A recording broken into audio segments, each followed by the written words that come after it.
عندما أراد الرئيس روزفلت أن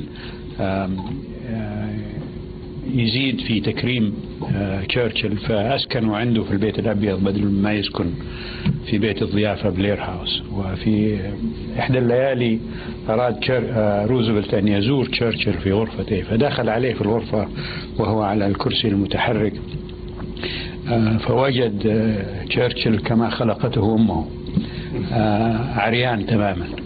فأراد روزفلت أن ينسحب طبعا خجلا من الموقع والموقف اللي هو فيه، وإنما استوقفوا تشرشل وقال له: يا فخامة الرئيس، رئيس وزراء بريطانيا ليس لديه ما يخفيه عن رئيس الولايات المتحدة الأمريكية.